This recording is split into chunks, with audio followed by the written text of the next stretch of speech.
ស្វាគមន៍ប្រិយមិត្តនៅតាមផ្ទះទំព័រសារព័ត៌មានខ្មែរនៃជំនាញរបស់លោករីកជួយអំណាចភ្នំពេញលោកហ៊ុនសែនបោះសម្ដីឌឺដងដល់លោកសខេងគម្រាមកំទេចបកការីចលនាតស៊ូនៅផ្ទៃក្នុងឲ្យអស់ប្រិយមិត្តជាទីគោរពនិងជាទីស្នេហាលោកហ៊ុនសែនកំពុងសម្ដែងអំណាចរបស់លោកទៅកាន់ក្រុមមន្ត្រីថ្នាក់ដឹកនាំទាំងអស់ថាមានតែលោកនោះទេអាចធ្វើម្ចាស់ក្រៅពីរូបលោកនោះគ្មាននរណាអាចធ្វើម្ចាស់បានឡើយនេះជាសម្ដីអំនួតមួយប្រភេទដែលលោកហ៊ុនសែនបានតាំងខ្លួនជាស្ដេចប្រការផងជាទេវតារំដោះកម្ពុជាផងទាំងអស់នេះជាស្បែកនៃការជន់ឈ្លីលើឈាមខ្មែរលើទ្របខ្មែរមកធ្វើជាអំណាចនៅក្នុងមហិច្ឆតាគ្រួសាររបស់វង្សត្រកូលហ៊ុនតែប៉ុណ្ណោះទីបំផុតស្ដេចទេវតាមួយនេះបានជីងមហិច្ឆតាប្រឆាំងអំណាចផ្ទៃក្នុងហើយមិនលើកលែងទៀតនោះទេនេះជាការប្រកាសរបស់លោកហ៊ុនសែននៅព្រឹកវិញការដាក់ជីងនៅគោលដៅវ័យកំទេចផ្ទៃក្នុងនោះវាកំពុងคล้ายទៅជារោងភ្នំមួយដល់កំណត់មួយនៃទិដ្ឋភាពបានធ្វើការឆាបឆេះនៅក្នុងមហិច្ឆតារបស់មនុស្សទាំងស្រុងនេះគឺជាការពិតដែលកូនខ្មែរនឹងបានឃើញច្បាស់អំពីលក្ខណៈនយោបាយដ៏ខ្មៅងងឹតរបស់លោកហ៊ុនសែនបញ្ចេញកម្លាំងទៅវាយកំទេចក្រុមវងរបស់លោកសខេងការបង្ហាញសញ្ញាលើកនេះមិនធម្មតានោះទេថាសម្ដេចកលាហោមសខេងទទួលបានការកំណត់អំណាចរបស់លោកហ៊ុនសែនយ៉ាងណាទៅដោយការចលនាតស៊ូដល់ពិសិដ្ឋមួយណាកំពុងរីកឡើងនៅក្នុងសួនមួយដែលមានតែមនុស្សចរតែពេលនេះសួនមួយនេះត្រូវបានបដូរផ្ដាច់និងធ្វើការបដូរផ្លាស់ក៏ដូចជាកិច្ចរៀបចំឲ្យមានចរន្តអំណាចការផ្លាស់ប្ដូរផែនការកំទេចចោលនៅមនោគមរបស់ជនជាតិបរទេសបានបង្កប់ទុកនៅក្នុងដែនកម្ពុជាកិច្ចដែលមានពិសិដ្ឋមួយនេះផងដែរសម្ដេចកលាហោមសខេងជឿជាក់ថាលោកហ៊ុនសែនគ្មានផ្លូវត្រួតត្រងបានទៀតនោះទេព្រោះគ្រប់យ៉ាងនៅពេលនេះបាននិយាយឡើងអំពីចំនួនទាំងអស់ហើយឈានដល់រូបភាពការកសាងនិងដោះដៃចេញពីមនោគមដែលកុម្មុយនីសបានដាក់នៅក្នុងសង្គមប្រទេសកម្ពុជាលោកសខេងបានបញ្ជាក់យ៉ាងតឹងបំផុតឲ្យកម្លាំងរបស់ខ្លួនវាយចូលស្នាមប្រេះនៃកម្លាំងរបស់វង្សត្រកូលហ៊ុនចំពោះក្រុមដែលប្រតិបត្តិនឹងការកេងចំណេញអំពើពុករលួយនិងក្រុមអុកញ៉ាដែលលួចទ្រព្យសម្បត្តិជាតិនិងក្រុមមន្ត្រីដែលមានភាពលោភលន់អត់គេខ្មាស់ទាំងអស់នោះឲ្យคล้ายទៅជាកងកម្លាំងរបស់ខ្លួននិងផ្លាស់ប្ដូរទៅដោយកងកម្លាំងរបស់លោកសខេងនេះគឺជាកត្តាបង្ហាញពីឆន្ទៈបង្កើតរដ្ឋបាលកិច្ចមួយដែលគ្មានអំពើឆបោកពុករលួយបំពានច្បាប់រំលោភប្រព័ន្ធរដ្ឋបាលវាគឺជាឈុតឆាកនៃការបោះសម្អាតក្រុមរបស់លោកហ៊ុនសែនជីងដោយងាយស្រួលបំផុតដូច្នេះរឿងប្រឆាំងនៅមូលដ្ឋានវាបានคล้ายទៅជាសញ្ញាជាតិជាពិសេសគឺសញ្ញាហានិភ័យអំណាចរបស់លោកហ៊ុនសែនតែម្ដងមិនត្រឹមប៉ុណ្ណោះនោះទេលោកសុកខេងបានធ្វើឲ្យក្រុមមន្ត្រីដែលជាអ្នកធ្លាប់ស៊ីអត់ស៊ីឃ្លាននិងស៊ីអត់គិតធ្វើការទាំងអស់នោះចូលទៅដេកនៅក្នុងគុកផងដែរព្រោះមិនឲ្យពួកគេមានឱកាសវាយបកជុំវិញនៃព្រឹត្តិការណ៍ការផ្លាស់ប្ដូរអំណាចមួយនេះឡើយជម្រើសមួយនេះបានបង្កឲ្យមានភាពជជែកយ៉ាងសន្ធឹកថាទីណាដែលមានសុវត្ថិភាពសម្រាប់ពួកគាត់ក្នុងនោះដែរលោកសខេងក៏បានប្រកាសភ្លាមឆ្លើយតបថាបើអស់នឹងបញ្ឈប់ការងាររបស់ខ្លួនដោយខ្លួនឯងក្រោយពេលដឹងថាខ្លួនមិនបានប្រព្រឹត្តអំពើល្អគឺចោះជីងដោយខ្លួនឯងវានឹងមានលក្ខណៈឬក៏គ្មានបទបញ្ជាណាមួយកាត់ទោសនោះទេគឺយើងធ្វើត្រឹមចូលនិវត្តន៍ចូលចំការទុកឲ្យយុវជនបន្តវេនធ្វើការលោកសុកខេងបានដាក់លក្ខខណ្ឌទៅកាន់កូនប្រុសរបស់ខ្លួននិងលោកសថេតធ្វើកិច្ចប្រតិបត្តិកម្មពិសេសក្នុងរយៈពេល3ខែខាងមុខដើម្បីធ្វើការបោសសម្អាតមិនលើកលែងនេះគឺជាបទបញ្ជារបស់លោកសខេងទៅក្រុមរដ្ឋបាលរបស់លោកទូទាំងប្រទេសនៃព្រះរាជាអាណាចក្រកម្ពុជាឲ្យចេះប្រតិបត្តិការពិសេសមួយនេះ ជាមួយនឹងលោកសថេតនិងគម្រោងរបស់លោកសសុខាដើម្បីជាវិធានការបសតកម្មរបស់លោកជាមួយនឹងកម្មាភិបាលទាំងអស់ថាមានទេចារកិច្ចយួនមានទេចារកម្មយួននៅក្នុងកម្មាភិបាលពីមូលដ្ឋានរហូតដល់ថ្នាក់ជាតិប្រិយមិត្តជាទីគោរពនិងជាទីរាប់អានការដាក់ឡើងនៅភាពភិនេហាក៏ក្រៅមួយនេះបានធ្វើឲ្យអង្គអំណាចរបស់លោកហ៊ុនសែនស្ថិតនៅក្នុងលក្ខណៈជួយជើងលេងនឹងឈានដល់រូបភាពនៃការបាត់បង់ជើងម្ខាងតែម្ដងនេះជាគោលដៅរបស់លោកសុខេងបានជាស្រមោលសុបិនដ៏អាក្រក់របស់លោកហ៊ុនសែននៅក្នុងកតាកិច្ចការក្តាប់អំណាចទាំងមូល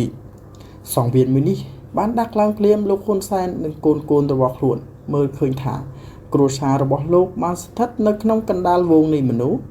តែគ្មានអ្នកនៅក្បែរខ្លួននោះទេសម្រាប់ជាសតិក៏ដូចជាដួងព្រលឹងបន្តនយោបាយរបស់ខ្លួនឡើយនេះគឺជារូបភាពផ្ដាច់ការអំណាចរបស់លោកសខេងមួយនិងហ៊ុនសែនហើយអ្វីដែលជាការពិតគឺមនុស្សក្បែរខ្លួនរបស់លោកហ៊ុនសែននៅពេលនេះវាគឺជាមនុស្សរបស់លោកសខេងទាំងស្រុងប្រិយមិត្តលំហនៃអំណាចមិនទៀងនោះទេដូចជាធម៌របស់ព្រះពុទ្ធជាម្ចាស់នៃយើងថាអនិច្ចាវត្តសង្ខារានេះគឺជាអ្វីដែលទិដ្ឋភាពអំណួតរបស់ខ្លួននឹងคล้ายទៅជាអតិទេពរបស់ខ្លួនសម្រាប់គំតិចខ្មែរមិនសម្រាប់ការពារខ្មែរនោះឡើយហើយលទ្ធភាពចុងក្រោយក៏ខ្មែរមិនការពារលោកហ៊ុនសែនដែរចំពោះសម្លេងភាពវិជ្ជមាននិងអវិជ្ជមានកិច្ចការរក្សាជំហរការដាក់ឡើងកម្មសិទ្ធិនៃទិដ្ឋភាពនយោបាយវាគឺជារូបភាពនៃអចិន្ត្រៃយ៍របស់លោកហ៊ុនសែនคล้ายទៅជាគំនូរទឹកភ្នែកនៅក្នុងការឆ្លុះបញ្ចាំងជាងអំពីព្រឹត្តិកម្មនិងការបង្ហាញជាងអំពីព្រឹត្តិការណ៍នយោបាយរបស់ជាតិនោះការបង្ហាញអំពីទិដ្ឋភាពនិងឆន្ទៈដ៏ឧត្តមឧត្តមនេះវាយើងអាចមើលឃើញច្បាស់អំពីកម្ដៅនៃការដាក់ឡើងអំពីកិច្ចពិវត្តនិងការចាប់អារម្មណ៍ដ៏វិសាលភាពរបស់មហាជនក្រុមនិមឺនមន្ត្រីទាំងអស់បានជិញ្ជាតួអង្គនៃសម្លេងជាភាពវិជ្ជមានរបស់ខ្លួនក៏ដូចជាកត្តាការឆ្លោះបញ្ចាំងជាងអំពីរូបភាពនិងការអន្តរាគមន៍តាន់ពេលវេលានៅក្នុងការអនុវត្តចំណុចមួយចំនួនដែលមានការពាក់ព័ន្ធនៅក្នុងខ្សែសង្វៀននៃអំណាចរបស់ជាតិការពិតនៅក្នុងរូបភាពនៃការអង្រួននៃការបង្ហាញជាងអំពីកតេយុត្តនិងកត្តាការបង្ហាញជាងអំពីឆន្ទៈអំណាចការកសាងរូបភាពយុត្តិធម៌របស់សម្ដេចកលាហោមសខេងគឺកំពុងផ្ដល់នៅមតិឆុតឆាកពង្រឹងខ្លួនរបស់លោកសខេងលើអវត្តមានអំណាចរបស់លោកហ៊ុនសែនចំហនឹងរូបភាពដែលយើងឃើញនឹងកំពុងពោពេញទៅដោយពិសិដ្ឋនៅក្នុងទិដ្ឋភាពនិយមរបស់សម្ដេចកលាហោមសខេងវាគឺការនិយាយអំពីឆុតឆាកនយោបាយអំពីកម្លាំងនៃទិដ្ឋភាពបានคล้ายទៅជារូបភាពយុទ្ធសាស្ត្រព្រមទាំងខ្លឹមសារដ៏ច្បាស់លាស់ទៅកាន់សាធារណជនរបស់សម្ដេចកលាហោមសខេងគឺទួលនីតិបោះសម្អាតផ្ទៃក្នុងឲ្យបានស្អាតហើយខ្សែសង្វៀននៅពេលអនាគតគឺការឆ្លុះបញ្ចាំងអំពីទួលនីតិដឹកនាំប្រទេសឲ្យคล้ายទៅជាប្រទេសមួយមានភាពជឿនលឿននិងការជឿជាក់អំពីការបម្រើផលប្រយោជន៍ទៅកាន់មហាជនមិនមានបម្រើផលប្រយោជន៍នៅក្នុងទួលនីតិជាកញ្ចេះឬក៏ជា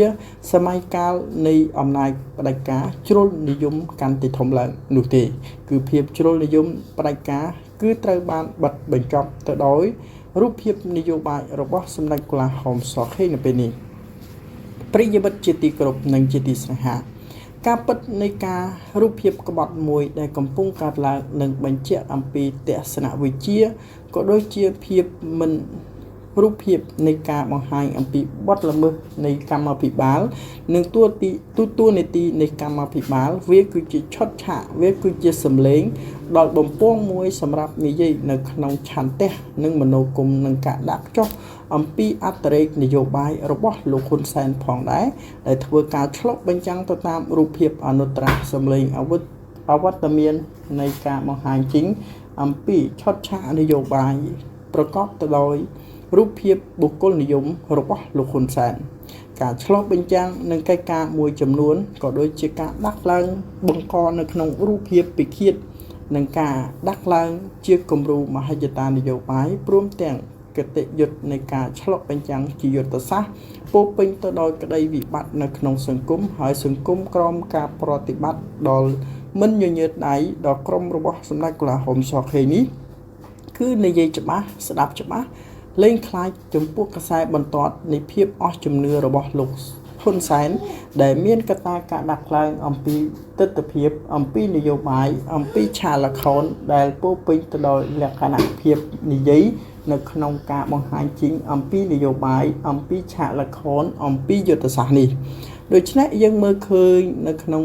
គតិយុត្តជាកិច្ចការអនុវត្តភាពជាក់ស្ដែងនិងកម្មបត្តិមួយដែលយើងអាចណែនាំចំពោះសម្ដេចកូឡាហោមសខេងចំពោះទស្សនវិជ្ជានយោបាយរបស់លោកហ៊ុនសែនវាត្រូវបានគេមើលឃើញច្បាស់អំពីបរិបទនៃភាពឈឺឆ្អាលរបស់មហាជនក៏ដូចជាការបង្ហាញជិញអំពីភាពឈឺឆ្អាលរបស់មហាជនត្រូវដាក់ឡើងនៅក្នុងសន្តិភាពណាមួយដែលសម្ដេចកូឡាហោមសខេងបានមើលឃើញច្បាស់អំពីបរិបទនៃគោលការណ៍ផ្លាស់ប្ដូរនេះវាគឺជាជំហានដ៏ច្បាស់លាស់របស់សម្ដេចកូឡាហោមសខេងដើម្បីការកាត់ផ្ដាច់ដើម្បីការចាប់យកឱកាសមកធ្វើជាឱកាសរបស់ប្រជាជាតិនិងប្រជាជនកម្ពុជាវាគឺជាសម្លេងនៅក្នុងលក្ខណៈជាភាពវិជ្ជមាននិងឈានដល់ការដាក់បង្ហាញជិញអំពីឫសគល់នៃសេមាអំណាចរបស់ខ្លួននិងការដាក់ឡើងនៅរូបភាពជាគតិយុត្តនៃភាពវិជ្ជមានរបស់ខ្លួនពោពេញទៅដោយលក្ខណៈភាពជាការឆ្លុះបញ្ចាំងនៅក្នុងសម័យកាលដើម្បីរូបភាពនៃការដំណោះស្រាយចំពោះទស្សនវិជ្ជានយោបាយរបស់ជាតិហើយការដាក់ឡើងនៅក្នុងសេណារីយ៉ូនយោបាយដ៏ឧត្តមឧត្តមមកភាពរបស់ខ្លួនដែលមានកត្តាការលើកឡើងនិងការបាត់បង់របស់ខ្លួនដើម្បីជាសេណារីយ៉ូនយោបាយដើម្បីជាគតិយុត្តនៃរូបភាពនយោបាយណាមួយដែលសម្ដេចកូឡាហោមសខេងបានបញ្ជាក់ទៅកាន់លោកហ៊ុនសែននោះហើយលោកហ៊ុនសែនក៏ត្រូវតែទទួលស្គាល់នឹងការពិតថាបច្ចុប្បន្នភាពនេះការលើកឡើងការដាក់ឡើងនៅសន្ទនានៅក្នុងឆាកល្ខោននៃការកំទេចល្បែងនយោបាយវាគឺជាការបង្ហាញជិញអំពីវិសាលភាពនៃអំណាចនិងគំនូរអំណាចមួយដែលយើងអាចធ្វើនឹងឆ្លងផុតនៅភាពវិជ្ជមានឈានដល់អវិជ្ជមានទាំងអស់របស់លោកហ៊ុនសែននៅក្នុងដែនកម្ពុជាវាគឺជាកាតព្វកិច្ចគោលការណ៍អនុវត្តភាពជាក់ស្ដែងលើគោលការណ៍សុក្រិតមួយសម្រាប់និយាយនៅក្នុងផែនការសម្រាប់និយាយនៅក្នុងទស្សនវិជ្ជានិយមនិងបញ្ចប់នៅទស្សនវិជ្ជានិយមរបស់លោកហ៊ុនសែននៅក្នុងដែនកម្ពុជាវាគឺជាកម្មសិទ្ធិនៃទស្សនវិជ្ជាទាំងអស់ដើម្បីនិយាយនៅក្នុងភាពគុណគូថឹងថ្លែងដែលជាលក្ខណៈភាពវិជ្ជមានដែលជាលក្ខណៈភាពអន្តរកម្មនិងការបង្ហាញជិញអំពីសុទ្ធសេរីភាពរបស់គណៈបកសុទ្ធសេរីភាពរបស់សមាជិកជាន់ខ្ពស់នៅក្នុងគណៈបកប្រជាជនកម្ពុជានិងមេគាអធិបតេយ្យភាពរបស់គណៈបកដើម្បីនាំមកនៅស្ថិរភាពនិងចរន្តរភាពមួយប្រកបទៅដោយវិសាលភាពនិងការលះបង់ក៏ដូចជាការដាក់ឡើងនៅក្នុងការបញ្ជាក់អំពីសេណារីយ៉ូនយោបាយរបស់សម្ដេចកូឡាហោមសខេងជាមួយនឹងប្រជាជាតិនិងប្រជាជនរបស់ខ្លួនអ្វីដែលជាគតិយុត្តនិងកត្តាការបង្ហាញទាំងអស់នេះវាគឺជាភាពឈឺឆ្អាលរបស់ជាតិហើយក៏ដូចជាការបង្រួបបង្រួមនៅក្នុងចរន្តរភាពនាំមកនៅចរន្តរភាពអំណាចដ៏មានស្ថិរភាពនិងការបង្ហាញជិញអំពីលក្ខណៈភាពវិជ្ជមានសម្រាប់ប្រជាជាតិនិងប្រជាជនកម្ពុជាយកតម្រាប់តាមនិងគោលការណ៍អនុវត្តភាពជាក់ស្ដែងរបស់ខ្លួននៅក្នុងមាគ៌ាប្រជាធិបតេយ្យប្រកបទៅដោយវិសាលភាពនៃការបង្ហាញជិញអំពីវិសោធនកម្មមួយប្រកបទៅដោយលក្ខណៈជាបញ្ជានៅក្នុងទស្សនវិជ្ជានៃអង្គអំណាចប្រជាធិបតេយ្យកើតឡើងដោយកិច្ចព្រមព្រៀងសន្តិភាពទីក្រុងប៉ារីសារព័ត៌មានខ្មែរមេកុងញ៉ូសូមអរគុណទៅកាន់អស់លោកអ្នកដែលបានតាមដានសារព័ត៌មានរបស់យើងខ្ញុំដើម្បីអស់លោកមិត្តអ្នកស្ដាប់ងាយស្រួលតាមដានសូមចុច Subscribe និងចុចកណ្ដឹងដើម្បីទទួលបាននូវវីដេអូថ្មីរបស់យើងខ្ញុំបានគ្រប់ពេលវេលាសូមអរគុណនិងជម្រាបលា